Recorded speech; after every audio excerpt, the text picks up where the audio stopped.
Okay, so this is a brief tutorial just to look at some of the important structures which lie at the level of the sternal angle. So the sternal angle is this angle formed between the manubrium of the sternum and the body of the sternum. And it's important because we know that this level marks the level of the intervertebral disc which lies between thoracic vertebra T4 and T5. So it's an important structure because it marks the location of other structures in the body. So we'll take a look at some of the structures which lie at this angle. So this sternal angle is also called the angle of Louis. So the mnemonic I use for remembering the structures at the angle of Louis is rat plant.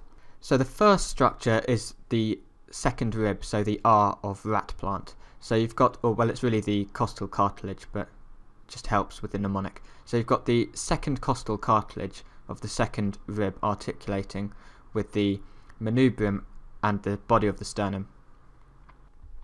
And then next you've got the A of rat plant, so that refers to the arch of the aorta.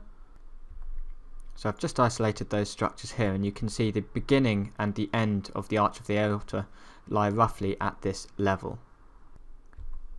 And the next structure is the trachea. So the trachea bifurcates at around this level, so you can see the splitting into the two bronchi at this level. And then next we've got the pulmonary trunk bifurcation. So just isolating it there, you can see the pulmonary trunk bifurcates into its right and left branches. And then the L refers to two things. So first we've got the left recurrent laryngeal looping under the arch of the aorta. So you can see that here. So I've just isolated those structures. You've got the vagus nerve coming down and the left recurrent laryngeal looping under the arch of the aorta. And the other L structure is the ligamentum arteriosum. So just going back into this mode here, you can see the little ligamentum arteriosum connecting the arch of the aorta to the pulmonary trunk. And then the A refers to the azygos system draining into the superior vena cava. So if I just rotate the model around, you can see the sternal angle here, and you've got the azygos vein draining into the SVC at roughly this T4, T5 sternal angle level. So the N is just to make this mnemonic work a bit better, so it refers to nerves. So you've got the cardiac plexus, which lies around the sternal angle level. So finally, the last letter T refers to the thoracic duct emptying into the left subclavian vein.